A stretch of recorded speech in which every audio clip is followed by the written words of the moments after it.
अब हम लोग न यहाँ के रहे न वहाँ के रहे। दिया प्रकटाते हैं, क्यों प्रकटाते हैं? फ्री का चटका जो दिल्ली वासियों को लगाया गया वो ये था, वरना टिकटेड प्रोग्राम्स होते थे। हमारी धरोहर सांस्कृतिक छाती यूं यूं यूं, अरे छोड़ो यार, कहाँ है? आपको भारतवर्ष में हिंदू मैं हूँ बोलने में शर्म आती है? अब जो एक वो नहीं, अमरवेल कहते हैं, जो छा जाती है पेड़ों को खा जाती है, बॉलीवुड हैज बिकम दैट।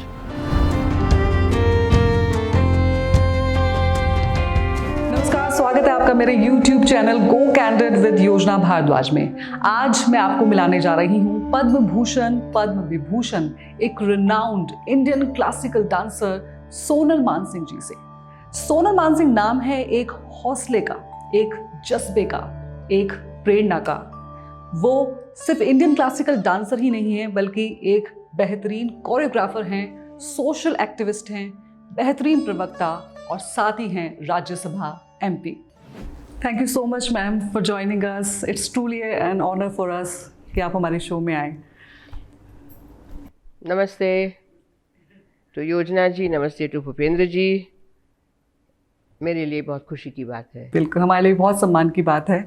और अगर आपकी जर्नी की हम बात करें, इंडियन जो क्लासिकल डांस में आपने इतना लंबा सफ़र तय किया और इतने मुकाम हासिल किए, सिर्फ देश में नहीं बल्कि विदेश में भी जी। तो आपका जो ये सफ़र रहा, जो अगर हम आपकी क्या ऑब्जर्वेशन रही अब तक के जो अब जो समय चल रहा है, 60-70 के दशक के जो ऑडियंस थी और आज की ऑडियंस में आप क्या बदलाव देखती हैं? सफ़र तो सुहाना सफ़र और ये मौसम हंसी। हमें डर है हम खो न जाए कहीं, हैं? पहली बात मैं पीछे से शुरू करती हूँ, यानी अभी का ये मैंने गाना जो अभी कोट किया मधुमती का जिसमें वैजयंती माला हीरोइन है, नायिका है, और आज के दौर में एक वैजयंती माला है जिन्होंने फिल्मों में काम करते हुए भी अपना शास्त्रीय नृत्य भरतनाट्यम, उसकी शुद्धता बरकरार रखी। बिल्कुल। और सुहाना सफ़र है ना, मौसम हंसी, हमें डर है हम खो ना जाए। अब ये खो ना जाए कहीं, मैं इसलिए कह रही हूँ, मैंने इसलिए मुझे एकदम अभी याद आया कि आज के माहौल की जो आप बात कर रही हैं, आज का माहौल है क्या? अभी कोरोना महामारी का तो एक है वर्चुअल, बिल्कुल, लेकिन उसके अलावा वर्चुअली है। सोशल मीडिया पे चले जाइए, अपने गुणगान कीजिए, मैं सबसे श्रेष्ठ हूँ, मैं सबसे ब्यूटीफुल हूँ, मैं ये हूँ, मैं वो हूँ, कौन पूछता है जी? और आपको मिल गए सारे, अंगूठा नीचे अंगूठा ऊपर, है ना? बिल्कुल बिल्कुल। तो ये एक जो माहौल है कि जिसमें आप असली में क्या हैं वो अब दिखाने की आवश्यकता नहीं रही। में हमारे यानी पुराने टाइम में, जब तक मैं कह रही हूँ कि 2002-04 तक भी जी कार्यक्रम जो होते थे तो टिकट से होते थे, हाँ। नहीं भी होते थे, लेकिन दर्शक जमे रहते थे। और जो यंग लोगों की बात, युवा पीढ़ी भी खूब भर के आती थी। ये नहीं था कि अरे कौन देखे कौन, जो अभी का लोग समझ रहे हैं कि युवा पीढ़ी को इंटरेस्ट नहीं है, ऐसा नहीं है। तो इसमें 2-3 बातें मैं जोड़ रही हूँ। हाँ। एक के अभी का माहौल, अभी का यानी पिछले 5-10 वर्षों में खास करके जो फेसबुक और इंस्टाग्राम और तरह तरह के ये खिले, कमल की तरह खिले हुए हैं, इतने सारे कि आप यूट्यूब में कितने आपके हैं व्यूअर्स हैं, इसमें कितना कहते हिट है, कितने दर्शक हैं, उसी से आपका अभी एक नया टाइटल आ गया है। बिल्कुल। क्या? Social media influencer. कभी ना सुना था मैं आपको आश्चर्य होगा कि मैं बहुत ही ओकुरा यानी जानकारी रखती हूँ, अदरवाइज कहीं हम खो न जाए, इरेलेवेंट होना आजकल बहुत ही जल्दी हो जाता है। कल की बातें आज नहीं चलती हैं, लेकिन सवाल ये है कि कल की कौन सी बातें चलनी चाहिए, और जो कुछ बातें हैं वो ठीक है, गई तो गई। बिल्कुल। तो ये दौर मैंने जो देखा है पुराना और नया, यानी ये समझिए कि 1961 में मेरा अरंगेत्रम हुआ बेंगलोर राजभवन में, वहाँ भी दादाजी गवर्नर थे। तब से लेके अभी तक कितने वर्ष हुए? 60 वर्ष होने आए लगभग, 58 59, है ना।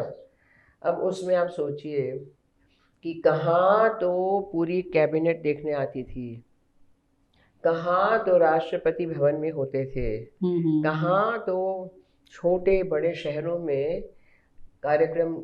मैं नाम आपको गिनाऊं तो आपको नाम नहीं मालूम होंगे, ऐसी ऐसी जगहों में कार्यक्रम होते थे। उस वक्त ये सोशल मीडिया नहीं था, मोबाइल फोन नहीं था, जी। मात्र by word of mouth organisers को पता चलता था, जबलपुर वाले को पता चलता था कि बम्बई में किसने बढ़िया किया, तेलीचेरी करेल में पता चलता था जबलपुर में किसका कार्यक्रम इस उत्सव में बढ़िया हुआ, उसको बुलाना है। तो ये पूरा दौर मैंने देखा है। फिर भी योजना जी, देखने की बात ये है, समझने की, कि कार्यक्रम धनाधन हो रहे हैं, धनाधन हो रहे हैं, उसमें कोई अंगूठा ऊपर नीचे कुछ नहीं है। जो देखा, जो सराहना मिली, या तो कहीं कुछ वो क्रिटिक्स ने कुछ लिख दिया बुरा भला, उसका चला, तो प्रोग्राम्स होते गए। मैंने कहा विदेशों में मैंने इतनी यात्राएं की, कैसे की? नॉट विद, इसका कोई सवाल ही नहीं था। ये दौर होते होते एक मैं बात और इसमें कहना चाहूंगी जो आप लोगों को शायद पता ना हो, कि इंदिरा गांधी की कल्चरल एडवाइजर थी पुपुल जयकर। पुपुल जयकर आफ्टर कमला देवी चट्टोपाध्याय, पुपुल जयकर का नाम लिया जाता है for revival and forwarding the issues of handicrafts and handlooms. Indira Gandhi ji की वो अंतरंग फ्रेंड, उनसे बड़ी थी उम्र में। तो उन्होंने फिर ये शुरू किया फेस्टिवल्स ऑफ इंडिया।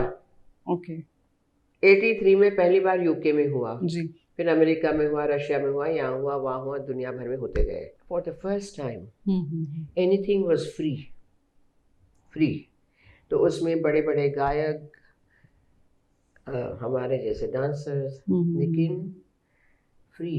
तो पहली बार फ्री का चटका जो दिल्ली वासियों को लगाया गया वो ये था, वरना टिकटेड प्रोग्राम्स होते थे।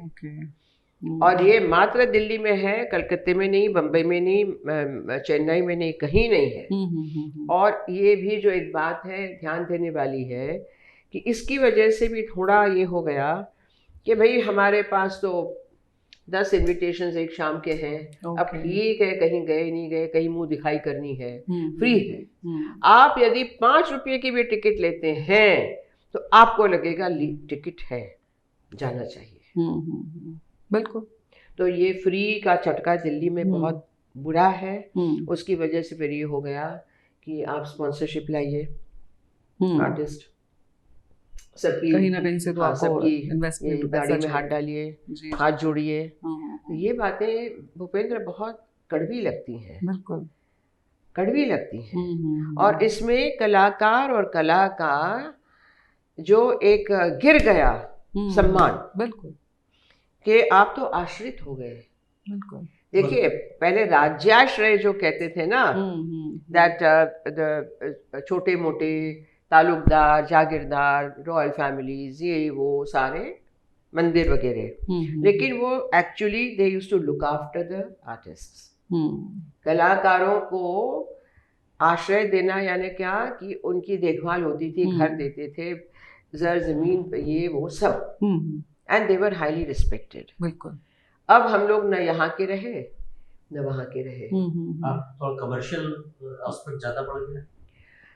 कमर्शियल आप क्या कहते हैं, वो थोड़ा मुझे बताइए Bhupendra. What do, because you know commercial के कई मतलब जैसे कंपनी एक चलती है, उस पर प्रेशर रहता है कि आप स्पॉन्सर ले आओ, मार्केटिंग वाले लोग रहते हैं वो लेकर आते हैं, फिर वो प्रोग्राम चलाते हैं। मार्केटिंग वालों का काम या सेल्स वालों का काम रहता है कि लेकर आएंगे स्पॉन्सर। लेकिन आप जैसे मैम कह रही है कि अब ये कलाकार का काम हो गया, आश्रित हो गए। आश्रित हो गए गलत तरीके से। और आप जो कह रहे हैं ना, ये कमर्शियल जो है वो ज़्यादा कॉर्पोरेट्स वगैरह का है। और कॉर्पोरेट्स वगैरह क्या ढूंढते हैं? Easy entertainment. वहाँ कोई सीरियस डांस देखने नहीं बैठता, ना म्यूजिक सुनने बैठता है।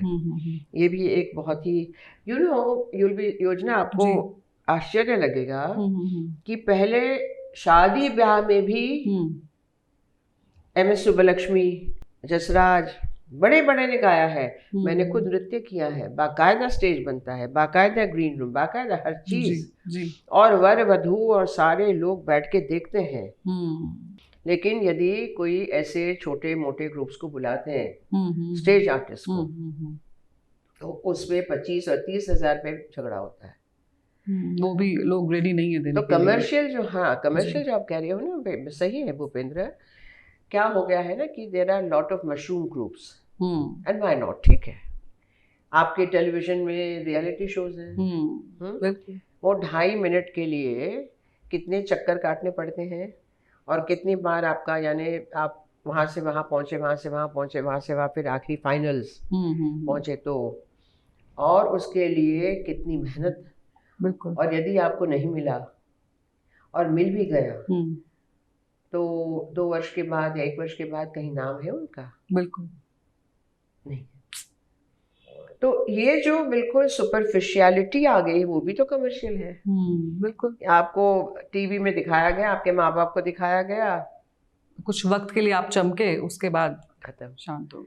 जबकि जो हमारी असली साधना है, उससे आज हम आज तक बैठे हुए हैं, आज तक बैठे हुए हैं। मेरे जैसे और भी कलाकार हैं। तो ये बहुत ही issue Bhupendra ji has to be addressed. Yojana ji, हम लोग बात हो रही थी कि योजना जी भी ये बता रहे थे कि कुछ हद तक उन्होंने भी ऑब्जर्व किया है कि जो सांस्कृतिक धरोहर को समेटे कलाकार हैं, तो थोड़ा सा वो जो गौरव है, वो गौरव और ज़्यादा बढ़ सकता था। लेकिन कुछ ऐसी चीज़ें हैं जैसे नेटफ्लिक्स है या फिर दूसरे और ऐसे प्लेटफॉर्म है, OTT प्लेटफॉर्म है, बॉलीवुड है, उनकी वजह से थोड़ा सा पीछे हो, थोड़ा बहुत बहुत। आप तो बहुत इसमें आपने बराबर निकाला ये इशू कि social responsibility. Bhupendra ji, I would like to discuss this issue is very important. Social responsibility, I am not saying social, वो क्या है, कॉर्पोरेट, वो तो है ही है जी। CSR में सब चतुर कॉर्पोरेट्स ने अपने फाउंडेशंस बना लिए, और अपने अपने फाउंडेशंस में पैसा दे रहे हैं। तो ये तो except education and maybe health, medicine and all, sports, उनका कोई इंटरेस्ट नहीं है जिसको हम संस्कृति कल्चर कहते हैं। बिल्कुल बिल्कुल। तो उसको तो हम छोड़ देते हैं, सब pathetic situation. But just social responsibility, आज हम क्यों बातचीत कर रहे हैं? इस बातचीत से यदि कोई बनता है और सोशल मीडिया में जाता है, कुछ मैसेज जाता बिल्कुल, है, बिल्कुल। तो ये सोशल रिस्पॉन्सिबिलिटी हम लोगों ने अदा की, आप लोगों ने अदा की। अब आपने नेटफ्लिक्स की बात की, टेलीविजन देख लीजिए, टेलीविजन में ही देख रहे हैं ना सब लोग। आपका DD भारती के अलावा कौन सी चैनल दिखा रही है कुछ भी? बिल्कुल। कौन सी 200, 800, 1000 चैनल्स कौन दिखा रहा है? I mean, it is beyond sad, it's beyond pathetic. शर्म आनी चाहिए। हमारे देश के लोगों की व्यूअरशिप से पैसा मिलता है, आप इस देश के हैं, आपकी कोई रिस्पॉन्सिबिलिटी नहीं है। बिल्कुल। कौन इस पे बात करेगा? कौन ये सारे जो मुगल मूवी, ये टीवी मुगल बैठे हैं, न्यूज़ चैनल्स भी बैठी हैं, ये नेम एंड शेम वाली बात नहीं है, ये बात सोशल रिस्पॉन्सिबिलिटी की है कि धरोहर, हमारी धरोहर, सांस्कृतिक छाती यूं यूं यूं। अरे छोड़ो यार, कहाँ है? सिर्फ कहने के लिए है, लेकिन जब सपोर्ट करने की बात आती है तब सब गायब हैं। क्यों गायब है? क्यों गायब है? और फिर आप कहेंगे युवा पीढ़ी में वैल्यूज नहीं है, संस्कार नहीं है, ये नहीं है, वो नहीं है, क्या कर रहे हैं? वो कैंडिड कैमरा लेके कॉर्नर प्लेस में जाते हैं, कि इसकी शिव कौन था, तो शिव भाई वो है, वो कौन है वो जो बजाता है ड्रम्स वगैरह। ये कितने भाई थे पांडव, तो कोई कह रहा है कोई 3, कोई कह रहा है 2, कोई कह रहा है पता नहीं। बिल्कुल। तो फिर सोचिए आज ये हाल है, जब तक हम अपनी जनरेशन को, यंग जनरेशन को रूबरू नहीं कराएंगे उन चीज़ों से, आप कभी, ये तो सबका ही रोल है मुझे ऐसा लगता है। मैक्सिमम टेलीविजन देखा जाता है, बिल्कुल। मैक्सिमम। आप कहीं भी बैठो, खोल लो, देखो। बिल्कुल। उनके रोल पे क्यों बात विशेष नहीं होती है? Are they perfect? वो ऐसे हैं, they are beyond any criticism, beyond any improvement? No. Number 1। Number 2, education system. बच्चे माँ बाप के साथ कितना रहते हैं घर में, और एक उम्र के बाद स्कूल के प्रोजेक्ट, स्कूल का कोचिंग क्लास, स्कूल का या स्कूल का वो टेक्स्ट बुक्स में क्या है, आपके टीचर्स की ट्रेनिंग क्या है, आपके स्कूलों का नज़रिया क्या है। बच्चे ग्रेड्स लाओ, ग्रेड्स लाओ, तो स्कूल की भी ग्रेडिंग होती है उस हिसाब से। बिल्कुल। ये क्या है? How will the children learn anything? And they would say, why should we learn? सीख के करना क्या है? नंबर 3, इसकी वजह से जॉब्स। अभी जो कमर्शियल आप कह रहे थे, नजरिया यही है ना, ये सब करने के बाद मुझे मिलेगा क्या? बिल्कुल। बिल्कुल। तो पूरा, और पेरेंट्स, आज के जो पेरेंट्स हैं, मुझे क्षमा कीजिएगा आपने बात निकाली है, एवरीबडी वांट्स देयर चिल्ड्रन कि हमारे बच्चों का अच्छा हो, ये हो, वो भला ही चाहते हैं। बिल्कुल। लेकिन हम जिसको कहते हैं हमारा धर्म, सनातन धर्म, उसकी वैल्यू सिस्टम्स, घर में तुलसी है कि नहीं, क्यों नहीं है, वैसे कहेंगे बेजिल। Very shocking. बट अब ये जो चैलेंजेस जैसे आप बता रही हैं, इतना समय में बहुत बदलाव आया है, लेकिन अब किया क्या जाना चाहिए? अब सबसे इम्पोर्टेंट सवाल यही करना। योजना जी, आपका नाम ही योजना है, आप प्लान प्लान कीजिए। पहले तो मैंने जैसे स्कूल्स की बात की, क्या होगा? ऐसा ह्यूज न्यू एजुकेशन पॉलिसी चलो लाए हैं, उसमें अभी बहुत सुधार होना बाकी है, बहुत सुधार होना बाकी है। मैं जितनी मदर्स को बुलाती हूँ, मैं कहा क्लास में आके बैठिए, सुनिए, घर में मातृभाषा बोली जाती है कि नहीं? बंगाली हो, उड़िया हो, तमिल हो, तेलुगु हो, पंजाबी हो, जो हो, more than half the times अंग्रेजी में बात करो। स्कूल में अंग्रेजी कॉन्वेंट स्कूल्स में डालते हैं, वाई? क्यों? कंपल्सरी हो गया इंग्लिश बोलना तो। नहीं, और ये तो करना है, और जो करते हैं, चैपल वैपल होता है हर एक में, और इंसिडियसली किस तरीके से सबलिमिनली जो चीज़ें उनमें आ जाती हैं बच्चों में, उसको बाद में आप नहीं हटा सकते। नहीं हटा सकते। तो ऐसा क्या है कि हम नहीं समझ पा रहे हैं? मैं खुद गुजराती मीडियम में, गुजराती मातृभाषा, बम्बई में गुजराती मीडियम स्कूल में पढ़ के मैंने मैट्रिकुलेशन किया है। एक इंग्लिश, एक संस्कृत और एक हिंदी, 3 के अलावा बाकी सब गुजराती में। भूगोल है, गणित है, नागरिक शास्त्र है, इतिहास है, सब कुछ। और अंग्रेजी धनाधन बोल लेती हूँ, सीख गई मैं बाद में। कौन बड़ी बात है? कौन बड़ी बात है? तो ये तो अभी फेंकू अंग्रेजी है, न अंग्रेजी सही बोल पाते हैं, न हिंदी सही बोल पाते हैं, न मातृभाषा, न लिख सकते हैं, न पढ़ सकते हैं, न बोल सकते हैं। उसमें बहादुरी का आपको आभास होता है? कौन सी बहादुरी है? शर्म आनी चाहिए, माँ बाप को शर्म आनी चाहिए, और स्कूल्स को शर्म आनी चाहिए। बिल्कुल। क्या पढ़ा रहे हैं? और आज के भारतवर्ष में ऐसी बात करने से, मुझे कहा मैं संघी हूँ, मैं राइटिस्ट हूँ, मैं सैफरन हूँ, तो सैफरन तो मुझे, हमको बहुत पसंद है भाई, खाना भी और रंग भी। तो ये बात हिंदुत्व की बात करती है। तो मुसलमान सारे बच्चों को इस्लाम 5 नमाज एक बच्चे का बहुत सुंदर वीडियो है, 5 वर्ष का है, स्मार्ट मुस्लिम बच्चा, वो सारा चेक शर्ट टाई पहना हुआ है। उसको पूछा जा रहा है, उसको सब पता है, 5 कितनी नमाज होती है, 5 बार, हर एक नमाज का नाम बताओ, बता रहा है। हमारे वो इसका नाम बताओ, महीनों का सब धड़ाधड़ बता रहा है। ये किसने, कायनात किसने बनाई, अल्लाह ने, ये किसने बनाया, ये हमारे बच्चे को पूछो।